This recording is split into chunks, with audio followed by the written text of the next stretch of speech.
দিদি উত্তর জলদি চাই, উত্তর জলদি চাই দিদি, উত্তর জলদি, উত্তর দক্ষিণ দিদি চাই।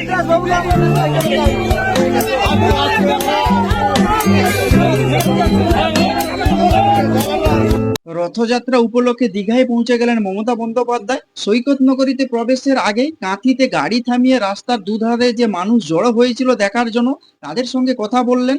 2026-এর যে বিধানসভা নির্বাচন, সেই বিধানসভা নির্বাচনের আগে দীঘার যে জগন্নাথ মন্দির, সেই জগন্নাথ মন্দির গুরুত্বপূর্ণ ভূমিকা নিতে পারে এবং জনসংযোগের মাঝে মারিচদা থানাতে গেলেন এবং কথা বললেন পুলিশ আধিকারিকদের সঙ্গে। শুক্রবার রথযাত্রা, সোনার ঝাঁটা দিয়ে রাস্তা পরিষ্কার করে রশি টেনে রথযাত্রার সূচনা করবেন মুখ্যমন্ত্রী। তার আগেই বুধবার দীঘা পৌঁছে গিয়েছেন তিনি। মুখ্যমন্ত্রী দীঘায় প্রবেশ করার আগে তাকে স্বাগত জানাতে রাস্তার দুধারে প্রচুর মানুষের সমাগম হয়েছিল। সেটা দেখে কাঁথি 3 নম্বর পঞ্চায়েত সমিতির সামনে গাড়ি দাঁড় করান মুখ্যমন্ত্রী। কথা বলেন তৃণমূল কর্মী সমর্থকদের সঙ্গে। পরে আরো একবার মুখ্যমন্ত্রী গাড়ি থামান কাঁথি বাস স্ট্যান্ডের সামনে, সেখানে সাধারণ মানুষদের সঙ্গে কথা বলতে দেখা যায়। তার আগে মারিচদা থানাতে যান মুখ্যমন্ত্রী। কয়েক মুহূর্ত থানাতে কাটিয়েছিলেন তিনি এবং মারিচদা থানার যে পুলিশ আধিকারিক, সেই পুলিশ আধিকারিকদের সঙ্গে কথা বলেন। এছাড়াও কাঁথি 3 নম্বর ব্লকের লড়াকু তৃণমূল নেতা বিকাশ চন্দ্র বেজের সঙ্গেও কথা বললেন তিনি।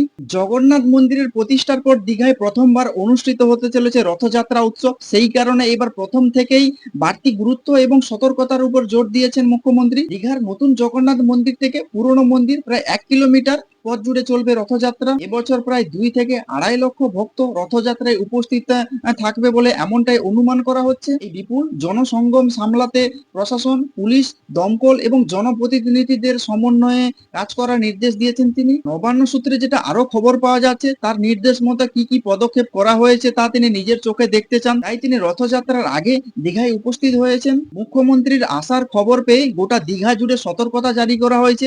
ওল্ড দীঘা থেকে নিউ দীঘা স্টেশন পর্যন্ত রাস্তার দুধারে কাঠের বড় বড় ব্যারিকেড করে দিয়ে ঘিরে দেওয়া হয়েছে এবং নিয়ন্ত্রণ করা হয়েছে যান চলাচল। আপনারা কি বলবেন? আগামী শুক্রবার যে রথযাত্রা, সেই রথযাত্রা উপলক্ষে মুখ্যমন্ত্রী মমতা বন্দ্যোপাধ্যায় আগে থেকে দীঘা পৌঁছে গেছেন এবং দীঘা পৌঁছানোর আগে তিনি কাঁথিতে একাধিক জায়গায় গাড়ি থেকে নামেন। সাধারণ যে মানুষ দেখার জন্য ভিড় জমিয়েছিল তাদের সঙ্গে কথা বলেন এবং কাঁথি 3 নম্বর ব্লকের লড়াকু তৃণমূল নেতা বিকাশ চন্দ্র বেজের সঙ্গে ও কথা বলতে দেখা যায়। তো আপনারা যদি এইসব বিষয় নিয়ে কোনো কিছু বলতে চান, তাহলে অবশ্যই কমেন্টস বক্সে কমেন্টস করতে পারেন। আর নজর রাখুন নাজিন্দা টিভিতে।